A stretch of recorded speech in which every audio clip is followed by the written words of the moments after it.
Hello, just sit back and relax and just take a deep breath.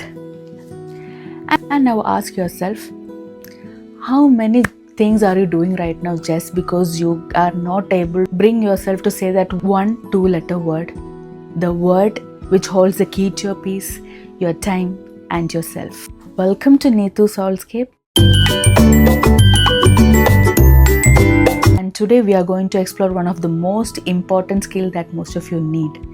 The skill which is often mistaken for selfishness, but it's actually the ultimate act of self-care and setting the boundary. So just dive into the importance of the word no in our life. സത്യം പറഞ്ഞാൽ no എന്ന് പറഞ്ഞാൽ ഭയങ്കര സിമ്പിളായിട്ടുള്ളൊരു വേർഡാണ്, but ഒരുപാട് പേർക്ക് അത് ഭയങ്കര ഡിഫിക്കൾട്ടാണ്. നമ്മൾ ജീവിക്കുന്ന ഒരു സമൂഹത്തിൽ കൂടുതലും എസ് എന്ന വർക്കിനെ അപ്രിഷ്യേറ്റ് ചെയ്യുന്ന അല്ലെങ്കിൽ പ്രോത്സാഹിപ്പിക്കുന്ന ഒരു കൾച്ചറാണ് നമുക്ക് ചുറ്റുമുള്ളത്. അതായത് നമ്മൾ എന്ത് പറഞ്ഞാലും ചെയ്തു കൊടുക്കുക, ഒരാൾ എന്തെങ്കിലും ചോദിച്ചു കഴിഞ്ഞാൽ എല്ലാത്തിനും എസ് പറയുക, ഒരു റിലേഷൻഷിപ്പ് ആവട്ടെ എന്തിനും നമ്മൾ എസ് പറയുന്നതിനെ അപ്രിഷ്യേറ്റ് ചെയ്യുന്ന ആൾക്കാരാണ് നമ്മുടെ ചുറ്റുമുള്ളത്. അതായത് എക്സ്ട്രാ ബേർഡൻ ഏറ്റുവാങ്ങുന്നതിന് അല്ലെങ്കിൽ എക്സ്ട്രാ ആയിട്ടുള്ള കാര്യങ്ങൾ ചെയ്തു കൊടുക്കുന്നതിന് മറ്റുള്ളവർ ചെയ്യേണ്ട കാര്യങ്ങൾ നമ്മളെ കൊണ്ട് ചെയ്യിപ്പിക്കുക, അങ്ങനെ ഉള്ള എല്ലാ കാര്യങ്ങൾക്കും നമ്മൾ എസ് പറയുന്ന ഒരു കൾച്ചർ അല്ലെങ്കിൽ അതിനെ അപ്രിഷ്യേറ്റ് ചെയ്യുന്ന ഒരു കൾച്ചറാണ് നമുക്കുള്ളത്. ബട്ട് സത്യം എന്താണെന്നുള്ളതാണ് നമ്മൾ ഇന്ന് എക്സ്പ്ലോർ ചെയ്യാൻ പോകുന്നത്. What you have to think is every time when you are saying yes to the things that drains you, you are saying no to your self, you are saying no to your rest, you are saying no to your priorities and you are actually saying no to your presence of mind. ഒരുപാട് പേര് വിചാരിക്കുന്ന ഒരു കാര്യമാണ് no എന്ന് പറഞ്ഞു കഴിഞ്ഞാൽ selfishness ആണ്. Actually it's not selfishness. No എന്ന് പറഞ്ഞു കഴിഞ്ഞാൽ അതൊരു സെൽഫ് കെയർ ആണ്. It's actually a declaration of your boundaries. In today's episode we are not just going to talk about how to say no. We will be discussing on why people fear to say no, and also we will discuss why saying no is more powerful as you can give to your own self. നമുക്ക് എല്ലാവർക്കും അറിയാം no എന്ന് പറയണത് നമ്മുടെ ലൈഫിന് ആവശ്യമായിട്ടുള്ളൊരു വാക്ക് തന്നെയാണ്. പക്ഷേ ഒരുപാട് പേര് അതിന് പേടിക്കുന്നുണ്ട്. എന്തുകൊണ്ടാണ് ആ പേടി എന്നുള്ളത് പറയാം. Let's discuss on the why we struggle to say no. First case എന്ന് പറയുന്നത് ഫിയർ ഓഫ് ഡിസപ്പോയിൻറ്റിങ് അതേഴ്സ്. അതായത് ഓപ്പോസിറ്റ് നിൽക്കുന്ന ആൾക്ക് എന്ത് തോന്നുക, ഓപ്പോസിറ്റ് നിൽക്കുന്ന ആളെ വിഷമിപ്പിക്കരുത് എന്ന് വിചാരിച്ചിട്ട് എസ് പറയുന്ന ഒരുപാട് പേരുണ്ട്. ഇപ്പോൾ ഫോർ എക്സാമ്പിൾ ഇങ്ങനെ റിലേഷൻഷിപ്പ് ആവട്ടെ, ഒരാൾ വന്നിട്ട് നമ്മളെ പ്രപ്പോസ് ചെയ്യാണ് അല്ലെങ്കിൽ ഇഷ്ടമാണെന്ന് പറയാണ്. ആ ആൾ നമ്മുടെ ഒരു ഫ്രണ്ടാണ്. ആളെ നമ്മൾക്ക് വിഷമിപ്പിക്കാനും വയ്യ, പക്ഷെ ആൾക്കൊട്ടും റിലേഷൻഷിപ്പ് അക്സെപ്റ്റ് ചെയ്യാനും താല്പര്യമില്ല. പക്ഷെ നമ്മൾ വിഷമിപ്പിക്കരുത് എന്ന് വിചാരിച്ചിട്ട് നമ്മൾ താല്പര്യമില്ല നമ്മൾ എസ് പറയുന്നു. ദാറ്റ് കേസ് എന്ന് പറയുന്നത് ഫിയർ ഓഫ് മിസ്സിങ് ഔട്ട്. നാളെ ഫോർ എക്സാമ്പിൾ നമ്മളിപ്പോൾ ഭയങ്കര നാളത്തെ ദിവസം എന്ന് പറയുന്നത് ഓൾറെഡി നമ്മൾ ബിസിയാണ്, കുറേ കാര്യങ്ങൾ നമ്മൾ പ്ലാൻ ചെയ്ത് വെച്ചിട്ടുണ്ട്. പക്ഷേ നമ്മൾക്ക് ഇമ്പോർട്ടൻ്റ് ആയിട്ടുള്ളൊരു ആൾ അല്ലെങ്കിൽ ഒരു ബോസോ അല്ലെങ്കിൽ ഇമ്പോർട്ടൻ്റ് ആയിട്ടുള്ള എന്തെങ്കിലും ഒരു ഇൻവിറ്റേഷൻ നിങ്ങൾക്ക് കിട്ടി. U are actually like scared to say no, thinking that you will lose that opportunity, അല്ലെങ്കിൽ ഒരു ക്രൂഷ്യൽ ആയിട്ടുള്ള കണക്ഷൻ നിങ്ങൾക്ക് മിസ്സാകും എന്ന് വിചാരിച്ചിട്ട് നിങ്ങൾക്ക് പറ്റില്ലെങ്കിൽ നിങ്ങൾ എസ് പറയാറുണ്ട്. That is the fear of missing out. അടുത്തെന്ന് വെച്ച് കഴിഞ്ഞാൽ the myth of constant productivity. അതായത് നമ്മൾക്ക് പൊതുവെ ഒരു തോന്നലുണ്ട്, ഒരു വർക്ക് ഒരു ഓഫീസിലായി നമ്മൾ വെറുതെ ഇരിക്കുമ്പോൾ നമുക്കൊരു പണിയില്ല എന്ന് ചിന്തിക്കുന്ന ഒരുപാട് ആൾക്കാരുണ്ട്. സത്യം പറഞ്ഞാൽ ചിലപ്പോൾ നമ്മളെല്ലാം കഴിഞ്ഞ് ഫ്രീ ആയിട്ട് എല്ലാ പണിയും ചെയ്ത് ഫ്രീ ആയിട്ട് ഇരിക്കുമായിരിക്കും, അല്ലെങ്കിൽ നമ്മൾ അടുത്തൊരു കാര്യം ചെയ്യാൻ വേണ്ടിയിട്ട് ചിന്തിക്കാനുള്ളൊരു ടൈം ആയിരിക്കും നമുക്കുണ്ടാവുക. പക്ഷെ ഒരുപാട് പേര് ചിന്തിക്കുന്ന ഒരു കാര്യമാണ് ഫ്രീ ആയിട്ടിരിക്കുന്നതിൻ്റെ അർത്ഥം നമുക്കൊരു പണിയില്ല എന്നുള്ളത്. ആൾക്കാർ ഓഫൺ കൺഫ്യൂസ് ചെയ്യുന്നൊരു വാക്കാണ് ബിസിയും ഇമ്പോർട്ടൻറ്റ്.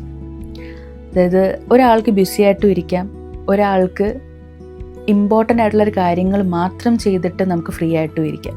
പ്രൊഡക്ടിവിറ്റി ഇൻക്രീസ് ചെയ്യണമെങ്കിൽ നമ്മൾ പണിയെടുക്കണം, അല്ലെങ്കിൽ നമ്മൾ ഫ്രീ ആയിട്ടിരുന്നിട്ട് കാര്യമില്ല, നമ്മളൊന്നും പണിയെടുക്കുന്നില്ല എന്നൊരു തോന്നൽ ബാക്കി ആർക്കും വരാതിരിക്കാൻ വേണ്ടിയിട്ട് നമ്മൾ ഇമ്പോർട്ടൻ്റ് അല്ലാത്ത കാര്യങ്ങളും നമുക്ക് ആവശ്യമില്ലാത്ത കാര്യങ്ങളും നമ്മൾ എടുത്തിട്ട് നമ്മൾ ബിസി ആയിട്ടിരിക്കാൻ ട്രൈ ചെയ്യുക. അതാണ് തേർഡ് കേസ്. അടുത്ത കാര്യം എന്ന് പറയുന്നത് പീപ്പിൾ പ്ലീസിങ് ആയിട്ടുള്ള ആൾക്കാർ. പീപ്പിൾ പ്ലീസേഴ്സ് എന്ന് പറഞ്ഞാൽ ആരാണ്? അതായത് മറ്റുള്ളവരുടെ സന്തോഷത്തിന് വേണ്ടിയിട്ട് നമ്മുടെ സ്വന്തം ആവശ്യങ്ങളും ആഗ്രഹങ്ങളും ഒക്കെ മാറ്റി വെച്ചിട്ട് ഓരോന്ന് ചെയ്യുന്ന ആൾക്കാരാണ് പീപ്പിൾ പ്ലീസിങ് ആൾക്കാരെന്ന് പറയുന്നത്.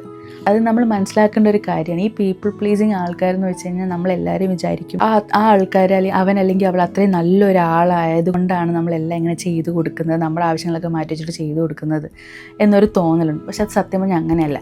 പേടി കാരണമാണ് കുറേ ആൾക്കാർ പല കാര്യങ്ങളും ചെയ്തു കൊടുക്കുന്നത്. എന്തിൻ്റെ പേടിയാണെന്നറിയോ? Fear of അബാൻഡ്മെൻറ്റ്. അതായത് നമ്മൾ ഒറ്റപ്പെടുവോ, ഇപ്പം നമ്മുടെ ഒരു അഭിപ്രായം പറയുമ്പോൾ ആ ഓപ്പോസിറ്റ് നിൽക്കുന്ന ആൾക്ക് ഇഷ്ടപ്പെടുവോ, അല്ലെങ്കിൽ ഇഷ്ടപ്പെട്ടില്ലെങ്കിൽ ആൾ എന്നെ വിട്ടുപോവോ.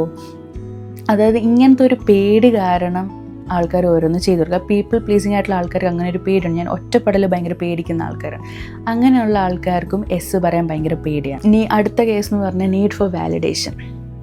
അതായത് നമ്മുടെ കുറേ ആൾക്കാർക്കൊരു മിഥ്യായ ധാരണയുണ്ട്. നമ്മുടെ വാല്യൂ വേറെ ആൾക്കാർ അളക്കുന്നത് നമ്മൾ മറ്റുള്ളവർക്ക് ചെയ്തു കൊടുക്കുന്ന കാര്യങ്ങൾ കണ്ടിട്ട് മാത്രമാണ് നമ്മുടെ വാല്യൂ അളക്കുന്നത് എന്ന് തെറ്റിദ്ധരിക്കുന്ന കുറേ ആൾക്കാരുണ്ട്. നമ്മൾ സിംപ്ലി പറയുകയാണെങ്കിൽ ബിലീവ് അവർ worth is just tied to others usefulness.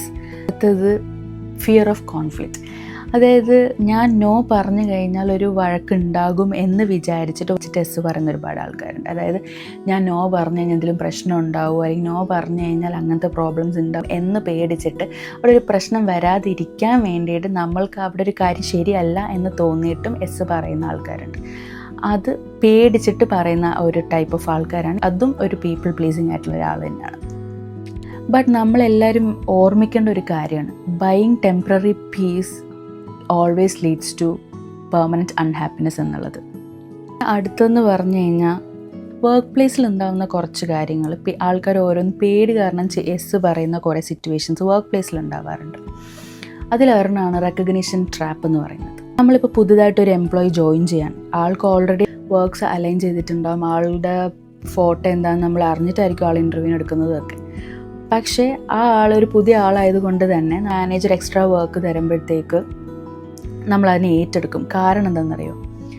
People actually think that നമ്മൾ എക്സ്ട്രാ വർക്ക് എടുത്താൽ നമുക്ക് റെക്കഗ്നിഷൻ കിട്ടുള്ളൂ, അല്ലെങ്കിൽ നമ്മുടെ വാല്യൂ പ്രൂവ് ചെയ്യണമെന്നുണ്ടെങ്കിൽ നമ്മൾ എക്സ്ട്രാ വർക്ക് അവർക്ക് ചെയ്ത് കൊടുത്താലേ നമ്മൾ റെക്കഗ്നിഷനോ അല്ലെങ്കിൽ വാല്യൂ കിട്ടുള്ളൂ എന്ന് വിചാരിച്ചിട്ട് കുറേ ആൾക്കാർ ചെയ്തു കൊടുക്കും. അത് ഒരു പേടി കാരണം ആൾക്കാർ കുറേ കാര്യങ്ങൾ ചെയ്തു കൊടുക്കും, കുറേ കാര്യങ്ങൾക്ക് എസ് പറയാറുണ്ട്.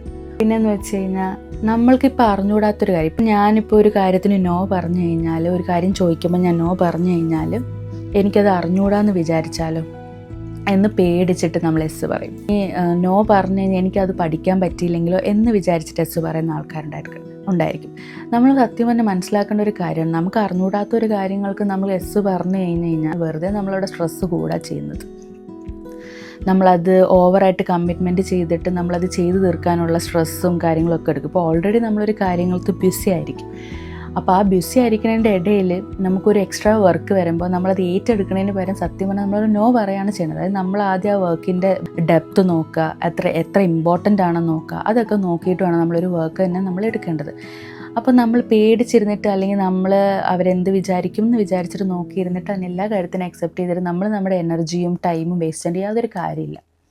സോ അതാണ് വർക്ക് പ്ലേസിലുള്ള അടുത്ത കാര്യം. പിന്നെ ഉള്ളത് ജഡ്ജ്മെൻറ്റൽ. ഇപ്പം ഞാൻ ഇത്രയും കാര്യങ്ങൾ പറഞ്ഞപ്പോൾ നിങ്ങൾ വിചാരിച്ചിട്ടുണ്ടാവും നീ ഇത് ഇത്രയും നേരം പറഞ്ഞ കാര്യങ്ങളൊക്കെ കറക്റ്റാണ്.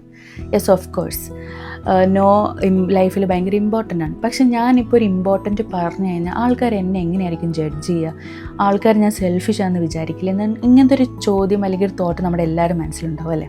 Yes, of course the fear of this judgement is actually real. ഈ ഒരു പേടി, ജഡ്ജ്മെൻറ്റൽ എന്ന് പറഞ്ഞൊരു പേടി കാരണമാണ് നമ്മൾ കോൺസ്റ്റൻ്റ് ആയിട്ട് നമ്മൾ ബേർഡനായിട്ട് എസ് എന്ന് പറഞ്ഞ വാക്ക് നമ്മൾ യൂസ് ചെയ്യുന്നത്. അങ്ങനത്തെ ആൾക്കാരെ നമ്മൾ ജഡ്ജ് ചെയ്യാന്നറിയും. സത്യം പറഞ്ഞാൽ സ്വന്തമായിട്ടൊരു ബൗണ്ടറി അല്ലെങ്കിൽ സ്വന്തമായിട്ടൊരു ഗോളോ അല്ലെങ്കിൽ സ്വന്തമായി അവരെ കാര്യം ചെയ്യാൻ അറിഞ്ഞൂടാത്ത ഒരാൾക്കാരാണ് നമ്മളൊരു കാര്യത്തിന് നോ പറയുമ്പോഴത്തേക്ക്, നമ്മളൊരു ബൗണ്ടറി വെക്കുമ്പോഴത്തേക്ക് ജഡ്ജ് ചെയ്യുന്നത്. അവരുടെ കൺവീനിയൻസിന് വേണ്ടിയിട്ടാണ് നമ്മളോടൊരു കാര്യം ചെയ്യാൻ പറയുന്നത്. അത് നമ്മൾ ചെയ്ത് കൊടുക്കില്ല എന്ന് പറഞ്ഞപ്പോഴത്തേക്ക് അവരുടെ ആ ദേഷ്യം കൊണ്ടിട്ടാണ് അവർ ജഡ്ജ് ചെയ്യുന്നത്. അത് ഒരിക്കലും നമ്മുടെ ലോസ് ആയിരിക്കില്ല. അവരുടെ കൺവീനിയൻസിന് വേണ്ടിയിട്ടാണ് അവർ നമ്മളെ കൊണ്ട് പണിയെടുപ്പിക്കാൻ നോക്കിയത് എന്ന് മാത്രം നമ്മൾ വിചാരിച്ചാൽ മതി. നോ പറഞ്ഞു കഴിഞ്ഞാൽ of course they are forced to do that work. ആ റെസ്പോൺസിബിലിറ്റി അവർ ഏറ്റെടുക്കേണ്ട ഒരു സാഹചര്യം അവിടെ വരുന്നുണ്ട്. അതുകൊണ്ട് മാത്രമാണ് അവർ മോസ്റ്റ്ലി ജഡ്ജ് ചെയ്യുന്നത്.